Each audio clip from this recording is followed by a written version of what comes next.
안녕하세요. 반갑습니다. 이재진의 상한가릴리입니다.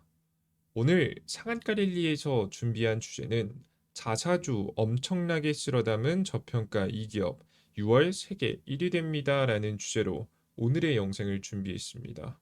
최근 들어 정부의 노력하에 저평가받고 있던 기업들이 특히나 많이 올라오고 있는데요. 많이 올라오는 기업들이 거의 대부분 특징이 뭐냐면 저 PBR을 탈피하기 위해서 자사주를 매입을 통해 주주 환원 정책을 적극적으로 진행하는 기업들이 특히나 많은 주가 상승을 보이고 있습니다. 특히나 그들 중에서도 빼놓지 말아야 할 가장 많은 자사주를 매입하고 소각하는 기업이 있습니다. 삼성전자를 제외하고 삼성전자는 워낙에 규모가 크니까 삼성전자를 제외하고 조 단위의 자사주 매입을 통해서 추가적인 성장까지 기대해 볼 수 있을 만한 오늘의 대장주권 종목을 준비해 봤으니까요. 현 정부 하에 가장 큰 수혜를 받으면서 움직일 수 있을 만한 오늘의 기업 어떤 기업인지 공개해 드려 보도록 하겠습니다. 종목 공개에 앞서서 여러분들께 추가적인 선물도 드리고 있으니까 간단한 설명 드리고 넘어갈게요. 하반기 대시상승 자료집이 드디어 만들어졌습니다. 우주, 로봇, 자율주행, 풍력, 태양광까지 시장을 주도할 수 있을 만한 주도 섹터들 중에서 가장 주목해 볼 만한 종목들을 싹 다 모아놓은 하반기 대세 상승 자료집을 만들었습니다.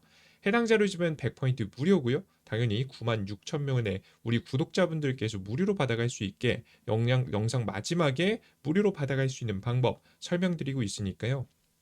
영상 끝까지 시청하시고 꼭 받아가시면 좋을 것 같고요. 아직 구독 버튼 안 누르신 분들은 구독 버튼 누르시고 시청해 주시면 좋을 것 같습니다. 자, 간단한 설명 마치도록 하겠고요. 본격적으로 오늘의 이야기 시작해 보겠습니다. 자, 오늘 저 6월의 저평가 대장주 후보 종목입니다. 바로 KB금융그룹인데요. 제가 기존에도 KB금융그룹 같은 경우에는 이미 한 차례 추천을 드린 바가 있었습니다. 본격적으로 저점에서 상승을 시작할 때 그때 당시 여러분들께 이미 추천을 어느 정도 해드려서 이미 수익권에 들어가신 분들이 굉장히 많으실 거라고 생각이 됩니다. 요 구간에서 여러분들께 말씀을 해드렸었죠. 구간 이후에도 한 20포인트 정도의 추가 상승을 보였고 고가 대비해서는 살짝 다시 조정받는 현재 중인데요. 현재 해당 주가는 추가적인 성장세가 가능하다라고 보고 있습니다. 이유가 뭐냐? 상세하게 좀 말씀드리면요. 일단 지금 현재 KB금융그룹 같은 경우에는 현재 역대급 자사주 매수로 많이 주목을 받고 있는 기업입니다. 역대급 자사주 매수와 소각하는 기업이죠. 그냥 자사주 매수만으로 끝나지 않고 소각을 한다는 게 진짜 주주환원을 하고 있다는 얘기입니다. KB금융은 다음 달 15일 1조 200억 원의 규모의 자기 주식 지금 현재 100, 1206만 주를 소각할 예정이다. 뭐 최근에 이미 소각이 됐습니다. 이는 작년 하반기와 올해 상반기에 각각 매입한 자사주로 역대 최대 규모입니다.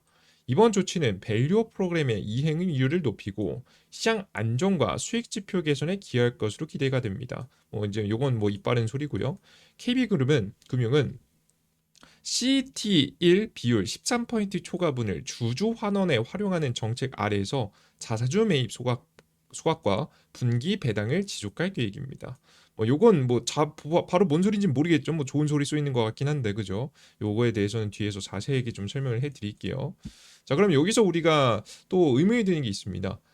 여기까지 여태까지 1조 200억을 소각을 했으면 추가적으로 더 살 이유가 있느냐 의문이 들 수 있어요. 더 살만한 이유가 명확합니다. 앞서 보셨던 바와 같이 CET1 비율이 13.5%를 상회할 경우에 초과 자본을 하반기에 주주 환원을 추가적으로 활용하는 정책을 공개한 바가 있다라고 이야기를 해놨잖아요.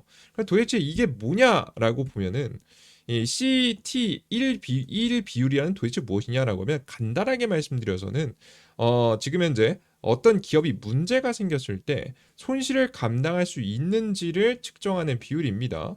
CT1 비율은 은행의 건전성과 재무 건전성을 측정하는 국제 바젤 규제의 핵심 지표 중 하나입니다. CET1 비율은 은행 위기의 상황 속에서 얼마나 손실을 감당할 수 있는지, 그러니까 뭐 은행이 문제가 터져서 뭐 파산할 일이 생기면 고객들한테 어느 정도를 좀 감당해 줄 수 있는지, 다시 한번 보상해 줄 수 있는지, 뭐 이런 부분들을 좀 측정하는 거죠, 재무적으로. 바젤 3 기준에 따르면 은행은 최소 CET1 비율 4.5를 유지해야 되며, 여기에 보수적 완충 등을 포함해서 7% 이상을 요구하는 경우도 많습니다. 근데 지금 해당 수치는 높을수록 좋은 거죠. 현재 KB금융 같은 경우에는 워낙에 여태까지 보수적인 태도를 취해왔기 때문에 13.5라는 굉장히 높은 안정적인 모습을 보여주고 있는 거예요. 옛날엔 이 비율이 조금씩 계속해서 더 많이 올라갔었습니다. 기준보다 더 많이.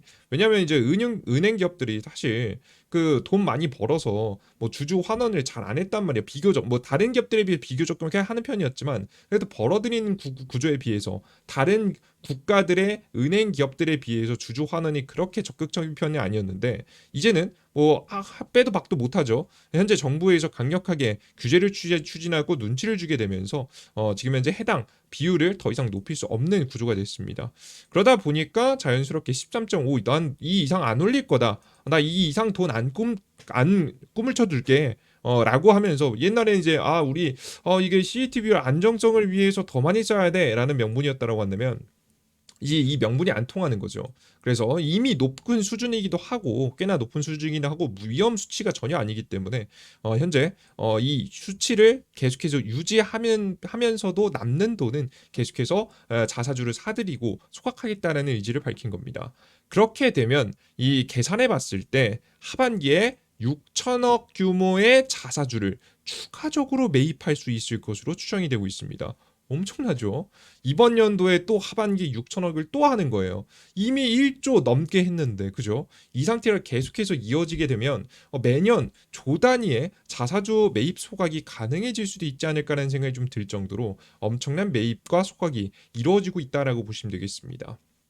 자, 그러면 언제까지 좀 매수가 이루어질까? 근데 그게 영원하진 않을 거 아니에요, 그죠? 언제까지 이루어질까? 당장에 이번 연도는 계속이 될까? 내년까지도 이어질 수 있을까? 뭐 계산해 보면요, 아마 내년 정도, 당분간은 좀 유지될 가능성이 높아 보입니다. 왜 그런 거냐면, 최근에 KB금융이 자사주 매각 소각을 통해서 매입 소각을 통해서 현재 비율 일정, 이 PBR이라는 비율을 끌어올리고 있는데요. 이 PBR이라는 게 간단하게 여러분들 설명을 드리면, 자기 자본에서 얼마나 지금 현재 자기 자본 대비해서 주가가 얼마 있냐, 이런 부분인데요. 사실 이게 1 이하로 떨어진다는 게 말이 안 되는 겁니다. 그러니까 자기가 가지고 있는 이제 뭐 은행들이 뭐 부동산도 가지고 있고, 뭐 채권도 가지고 있고, 뭐 다양한 자산들을 가지고 있잖아요.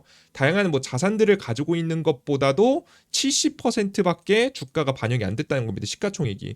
그러니까 내가 만약에 1,000억 원의 자산을 가지고 있는데 지금 사실 주가는 700억밖에 안 되는 거죠. 그러니까 너무나도 저평가받은 겁니다. 주식이 제대로 재평가되지 않은 거죠. 이러한 비율을 끌어올리기 위해서 노력하고 있어요. 1이라도 맞추자. 우리가 1 이하, 뭐 그 성장 기업이 아니니까 그렇다 쳐도 1은 맞추자라는 이야기가 과거부터 계속해서 이야기 나오고 있거든요.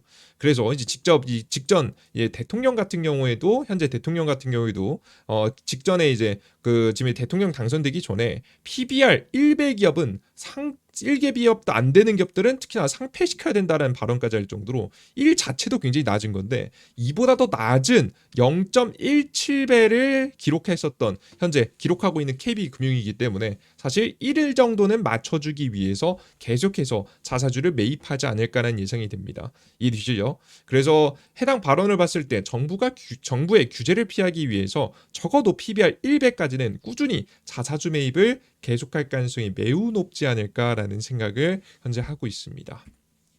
이해되시죠? 그래서 현재 이제 정부 같은 경우에도 본격적으로 이제 규제를 조금씩 눈치를 주기 시작했기 때문에 이런 흐름들이 이어질 거라고 봐요. 새로운 정부가 완전 최근에 나온 내용입니다. 자사주 매수에 대해서 이제 의견을 냈는데요. 어떤 이야기가 있었냐면, 상법과 자본시장법 개정을 통해서 자사주 취득은 소각 목적만 허용하고 일정 기간 내 소각하는 원칙을 세울 계획이라고 합니다. 일단 보유하고 있는 자사주를 한 번에 매각해 버리면 지금 현재 시장 경제에 너무 큰 혼란을 줄 수 있으니까 일단 그거는 시간을 두고 상황을 좀 지켜보되 일단 당장에 매입하는 자사주는 바로바로 소각하게끔 유도를 하고 있는 거죠.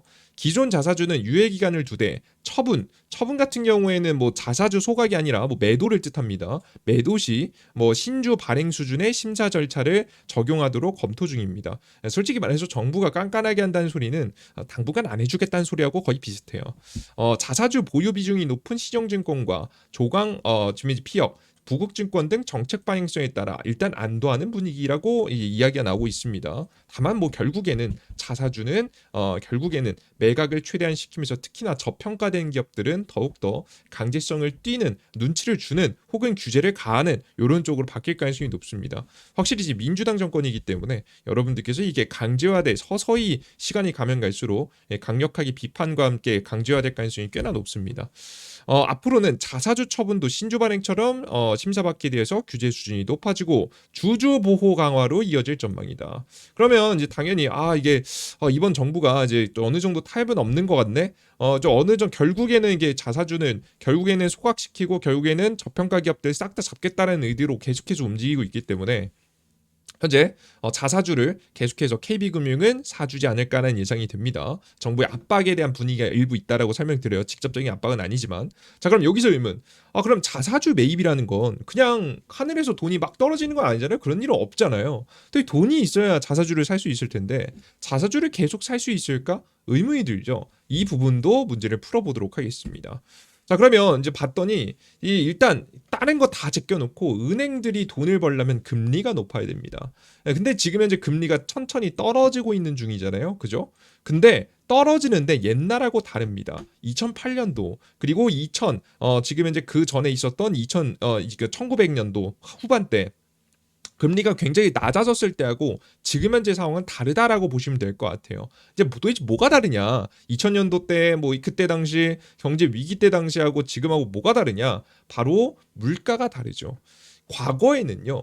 금리를 쭉 경제가 안 좋으면 금리를 거의 저금리 수준으로 내릴 수 있었던 이유는 물가가 낮기 때문이에요. 물가 낮을 수 있었던 이유는 미국이라는 나라가 자신이 직접 생산해서 물건을 만들어서 그 물건을 쓰지 않고 중국이라든가 아시아 지역에 저렴한 인건비를 가지고 제품을 생산해서 만드는 국가들한테 제품을 사왔기 때문에 물가가 낮게 유지가 될 수 있었어요. 그러다 보니까 낮은 물가가 유지가 거의 확실하니까 이 계속해서 금리를 내리면서 안 좋은 경제를 부양시켰던 거거든요. 근데 지금 현재 미국하고 중국과의 관계 어땠죠? 안 좋죠. 별로 좋지 않은 분위기고요. 그죠? 그리고 현재 상황에서 미국이 자체적으로 제조업을 통해서 자신이 자체 생산한다고 준비하고 있잖아요. 뭐 나중에 뭐 기계 장비 도입이나 AI 로봇들이 많이 성장하면야 나중에 이야기가 바뀔 수 있겠지만 당장에는 이 자유무역 경제가 흔들리게 되면서 물가는 꽤나 높은 상황이 유지가 될 거고요. 그로 인해서 물가 상승을 견제하기 위해서라도 금리는 일정 수준 이하로 안 떨어지죠. 그것을 바로 중립금리라고 합니다. 심하게 금리가 막 떨어진 게 아니라 적절한 수준 안에서 떨어져도 하락의 저점에 어느 정도 지금 현재 지지점이 있다라는 거예요. 보통 이제 미국 연방준비위원회에서는 보통 이 범위를 한 3%대로 현재하고 있습니다. 우리나라 한국 같은 건 이것보다 좀 낮을 것 같은데 당장에 0% 금리까지는 가진 않을 것으로 보여져요. 안 좋은 경제 상황에도 불구하고 높은 물가로 인해서 추가 금리 인하를 하지 못하는 중립금리 상황이고요. 중립금리 상황이고 미중 무역 전쟁이 중동 전쟁 여파로 당분간 중립금리를 계속해서 유지되지 않을까 싶습니다. 금리가 더 이상 떨어지지 않고 어느 정도 유지된다는 거예요. 경제는 어느 정도 안 좋겠죠. 당연히 돈을 풀 수가 없으니까. 다만 중립금리를 유지가 되면 은행들에게는 이자를 더 많이 받아먹을 수 있으니까 수혜가 될 수 있겠죠. 그죠? 높은 금리 상황에서 조금 떨어지긴 했지만 완전 낮은 금리 상태는 아니기 때문에 역시나 돈을 벌 수 있을 만한 환경이 만들어졌다라고 생각하시면 되겠습니다. 자, 그렇다면 당연히 재무제표상으로도 긍정적인 시그널이 있겠죠. 차트를 화면을 보시면 아시겠지만 포괄손익계산서의 예상치입니다. 순이자습 이익은 뭐 다른 기업으로 치면 그냥 매출이라고 보시면 될 것 같아요. 매출을 보시면 꾸준히 늘어나고 있는데 특히나 금리가 올라가기 시작한 시점부터 긍정적인 상황이고 특히나 2025년 이번 연도, 내년도, 내후년도에 계속해서 높은 지금 현재 매출을 기록하고 있는 것을 보실 수가 있습니다. 굉장히 매력적인 상황이 좀 만들어지고 있죠. 그리고 좀 보시면 아시겠지만 당연히 중요한 게 결국에는 얼마의 이익이 나냐 뭐 이게 중요할 거 아니겠습니까? 이자에서 매출에서 이제 비용 이런 거 다 빼야 되니까 비용 같은 것들 뭐 제외하고 순 영업이익을 보시면 순 영업이익도 꾸준히 증가하는 모습을 보여주고 있습니다. 그러니까 이걸 우리가 보면은 뭐 다른 기업들에 비해서 뭐 폭발적인 주가 뭐 그 매출 성장, 영업이익 성장은 아니지만 중요한 건 우리가 결국에는 여기 오타네 KB금융입니다. 이제 여기 못 바꿨네요. 일단 우리가 중요한 건 결국 자사주를 계속 매입할 수 있는 돈이 있어? 이건데 돈 더 벌고 있는데 여태까지 했던 거 못할 이유가 있겠습니까? 하면 더 했죠, 그죠? 적절히 계속해서 유지될 수 있을 만한 가능성이 높다. 적어도 PBR 1 이상까지 정부의 규제라든가 정부의 개입이라든가 정부가 이제 괴롭히는 수준 이상까지는 끌어올릴 수 있지 않을까? 뭐 이런 문제를 피하기 위해서 끌어올릴 수 있지 않을까라는 예상이 듭니다. 그래서 여러분들께 말씀드리면 다시 한번 정리해 드리면 이미 뭐 KB금융 이미 이제 매입을 이미 한 이력이 있고 심지어 매입한 건 소각한 이력도 있습니다. 주식을 엄청나게 많이 사들인 거죠. 소각한 이력도 있는데다가 현재 자신이 한 말도 있죠. 나는 이제 지금 현재 지금 내 기준에서 봤을 때 보면 CT 1비율 13포인트 초과분에 대해서는 난 추후 환원할 거야 라고 이제 말을 한 것도 있겠고요. 말을 이제 웬만하면 지키겠죠. 특별한 문제가 없으면. 게다가 이들은 단기간에 이제 매입하고 끝내는 게 아니라 중장기적으로 매입할 명분이 있다. PR 너무 저평가돼 있어서 정부 규제에 대한 압박이 존재하기 때문에 PR 1 이상까지는 올릴 것 같다. 주가를 끌어올려야 된다는 얘기가 간단하게 말해서는 주가를 끌어올려야 되기 자산을 뭐 일부러 뭐 기업을 뭐 후퇴하게 만들 수는 없지 않습니까? 주가를 끌어올리기 위해서 무단히 계속해서 노력할 것이고 특히나 그럴 수 있는 돈도 중립금리이기 때문에 가능할 것 같다. 이미 뭐 이익률이 꾸준히 조금씩 계속해서 증가하고 있기 때문에 워낙에 긍정적인 상황이다라고 보시면 되겠습니다. 그러니 주가는 중장기적으로 상승에 대한 기대감이 어느 정도 남아있다라고 보고 있는 거죠. 물론 현재 주가가 꽤나 많이 올라온 상황이기 때문에 더 갈 수 있어라고 하시겠지만 저는 현재 KB금융 같은 경우도 그렇고 뭐 다른 자사주 매입 기업도 그렇고 우리나라 저평가받은 기업도 그렇고 다 요즘 다시 잘 가고 있잖아요. 다 같이 잘 가는 이유는 현재 정부의 양적 완화 정책 때문입니다. 뭐 양적 완화 금리를 저점으로 내린 것도 아닌데 무슨 양적 완화야라고 생각하시겠지만 양적 완화 돈을 푸는 정책은 다양한 형태로 이루어지는데요. 지금 최근에는 추경으로 이어지고 있죠. 1차 추경, 2차 추경이 연속되지 않았습니까? 그 추경 속에서 대기업들한테 세금을 걷겠고 다양한 방식으로 세금을 걷겠지만 부족한 부분을 결국엔 채권을 찍어가지고 한단 말이죠. 결국 채권을 찍어가지고 지금 시장에 돈을 뿌리는 행동이라서 사실 양적 완화의 대표적인 현상 중에 하나라고 보시면 되겠습니다. 코로나 바이러스 시기 때 금융 위기 딱 오고 나서 코로나 위기 금융 정책 오고 나서 그때 당시에도 해준 게 뭡니까? 양적 완화 정책이었죠. 채권들 막 그 미국 중앙은행이 채권 매입해주면서 돈을 시중에 막 풀어버렸었잖아요. 그죠? 지금 현재 비슷한 상황이다. 채권 발행 더 많이 해서 더 많이 시장에 돈 뿌리면 굉장히 비슷한 현상이 나올 수 있겠다라고 좀 생각이 됩니다. 코로나 바이러스 시기 때도 우리나라도 추경해가지고 돈 뿌렸었잖아요. 비슷하다라고 좀 보시면 될 것 같아요. 그리고 이번에 한 번에서 끝나는 게 아니라 저는 3차 추경, 4차 추경도 가능성이 매우 높다고 보고 있습니다. 제 개인적인 생각이긴 하지만 이미 좀 언급이 되고 있기 때문에 여러분들께서 추가적인 유동성이 풀리면서 상승에 대한 가능성이 있습니다. 다만 조심해야 될 게 있는데요. 바로 7월 달에 나오는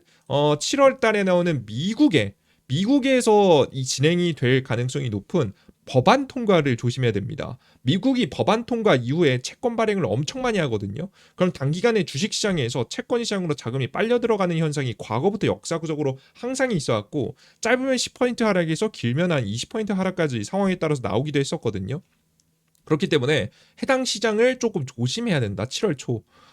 해당 시장만 좀 피하고 나면 그때부터 진짜 상승에 대한 기대감이 있으니까 눌림목에서 매집한다라고 생각하시면서 전략 이어가시면 될 것 같아요. 앞으로 추천드리는 모든 종목들 다 비슷합니다. 일단 7월 달까지는 좀 선발대는 보내놓되 7월 달 초에 7월 달에 어느 정도 눌림목이 나올 수 있다 감안하시면서 대응해 보시면 조금 더 좋은 전략 될 수 있지 않을까 생각이 듭니다. 자, 간단하게 여기까지 시장에 대한 이야기 정리해봤고요. 추가적인 난 종목도 알고 싶다. 그 이외에 KB금융 이외 시장의 대세 상승을 달릴 수 있을 만한 기대 종목들 궁금하다라고 하시는 분들은 하반기 대세 상승 자료집에 싹 다 모아놨습니다. 해당 자료집 같은 경우에는 이재진의 상한가리라는 무료 어플리케이션에서 100포인트 무료로 나눠드리고 있으니까요. 가져가 보시면 될 것 같습니다. 자, 그럼 어디서 받아갈 수 있냐?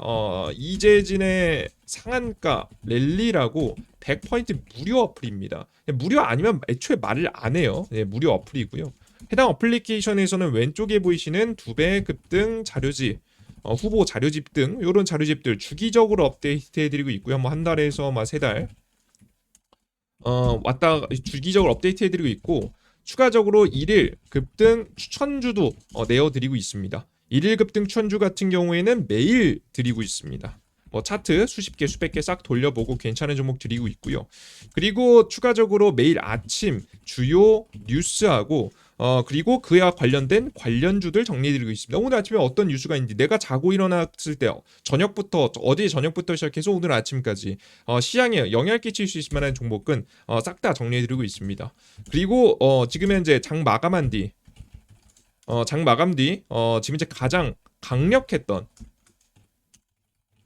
테마주 정리도 해드리고 있습니다. 보통 이런 종목들이 보통 다음날까지 이어가는 경우도 굉장히 많기 때문에 해당 테마도 다 싹 다 정리해드리고 있어요. 시장에 대한 흐름을 전부 다 잡아드리는 어플리케이션이다라고 보시면 되겠습니다. 심지어는 해당 어플리케이션은 핸드폰 번호 없이도 가능합니다. 해당 이런 저런 유튜브 보다 보면 뭐 가끔 뭐 종목 받고 싶으면 문자 보내세요. 종목 받고 싶으면 뭐 지금 어디 설문조사하세요 하면서 핸드폰 번호 가져갔다가 핸드폰 번호 그 여러분들 딴 데 업체 이리저리 넘겨가지고 여러분들 개인정보 싹 다 넘어가서 스팸 전화 스팸 문자 많이 받으신 적 많으시죠. 그런 일 없게 하기 위해서 해당 무료 어플리케이션은 개인정보도 그냥 없습니다. 핸드폰 번호 없이도 이용할 수 있게 만들어놨고요. 해봤자 뭐 이메일 주소 정도인데 이메일 주소 같은 경우에는 비밀번호 바꾸실 때 비밀번호 인증 받으실 곳이 필요하잖아요. 가끔 까먹으신 분들이 있으면 그래서 아이디자 이메일 주소 이용하고 있습니다. 뭐 회원가입 무료 회원가입 하시고 이용하시는데 이메일 주소 정도만 있으면 됩니다. 성함도 적으실 필요 없고요. 아무거나 적으시면 됩니다. 그래서 가장 안전하고 깔끔하게 이용할 수 있게 만들어놨으니까 안심하시고 이용해 보시면 좋을 것 같아요. 해당 무료 어플리케이션 어디서 받아갈 수 있냐? 구글 플레이 스토어, 앱 스토어에서 전부 다 받아갈 수 있습니다. 구글 플레이 스토어의 검색창에 이재진이라고 검색하시면 제 이름입니다. 설치 버튼 누르시고 설치하시면 될 것 같고요. 아이폰 같은 경우에도 동일합니다. 설치 버튼 누르시면 되겠습니다. 받고 들어가시면은 어떤 화면이 나오냐? 상한가 랠리 메인 화면이 이렇게 나옵니다. 위에 보셨던 2배 급등 자료집하고 1일 급등 추천주는 급등 추천주에서 드리는데요. 클릭해 보시면은 매일매일 급등 추천 종목들 여러 가지 승률 보이는 항상 수익 나는 건 아닙니다만은 80% 정도의 승률로 수익이 날 수 있을 만한 종목들 최대한 내어 드리고 있습니다. 뭐 5월 달에는 승률이 좀 좋았습니다. 그리고 지금 보시면 공직을 네 번째 글 클릭해 보시면 2배 급등 자료집이 있어요. 2025년도 하반기 대세 상승 자료집이 있거든요. 여러분들 하반기 자료집 클릭하셔서 다운로드 받으시고 왼쪽에 하트 버튼도 눌러주시면 좋을 것 같습니다. 그리고 장전 시황에서는요. 지금 현재 장 시작 전 아침 주요 뉴스 관련주를 드리고 있는데요. 오늘 아침에 해외 증시는 어땠고 지금 현재 전일자 상승 테마 종목들은 어땠으며 그리고 오늘 아침에 주요 뉴스와 관련 종목들은 어떤지 시장의 급등 종목들을 싸그리 싹 다 살펴보는 아침 시황 글입니다. 이거 무조건 한번 그냥 습관처럼 읽고 가세요. 매우 좋습니다. 장 시작 전 10분 전에 보시면 되겠습니다. 그리고 급등 포착 자료는 장이 끝나고 어떤 종목이 오늘 강력했는지 오늘 AI 테마가 좀 강했죠. 이슈와 함께 관련된 종목들도 정리해드리고 있으니까요. 해당 종목들도 확인해 보시면 좋을 것 같습니다. 모든 정보를 100포인트 무료로 안전하게 이용할 수 있게 나눠드리고 있으니까요. 특히나 매일매일 이게 급등 자료집 이번에 정말 잘 만들어 봤거든요. 신경 쓰여서 정말 여기 있는 핵심 종목만 보셔도 정말 시장에서 매매하는데 문제 없을 만큼 깔끔한 종목들 가장 안전한 종목들 확실한 종목들만 모아놨으니까 꼭 반드시 받아가시는 걸 권장해 드리겠습니다. 다 무료입니다. 좋습니다. 여기까지 여러분들께 오늘의 영상 마무리해 보도록 하겠고요. 가끔 가다가 이게 나중에 돈 내라는 거 아니야? 뭐 걱정하시는 분인데 100% 무료로 계속 할 겁니다. 이게 저에게 도움이 되는 게 이걸 함으로써 저 스스로 나태해지지 않고 성실하게 시장에서 시장을 분석할 수 있습니다. 저도 생각보다 좀 그렇게 성실한 편은 아니다 보니까 원동력이 항상 필요한데 여러분들께서 봐주시는 게 좀 원동력이 되고 있는 겁니다. 유튜브 영상도 그렇고 무료 어플리케이션도 그렇고 제 부족한 부분을 함께 채워 채워나가면서 성장할 수 있도록 많은 정보들 많이 내어드려 보도록 할 테니까요. 함께 성장하는 과정들 지켜봐 주시고 여러분들도 많은 정보들 무료로 얻어가시면 좋을 것 같습니다. 항상 부족한 제 영상 끝까지 시청해주셔서 너무나도 감사드리고요. 다음 영상에도 더 유익한 내용과 함께 찾아뵙겠습니다. 모두 고생하셨습니다. 감사합니다.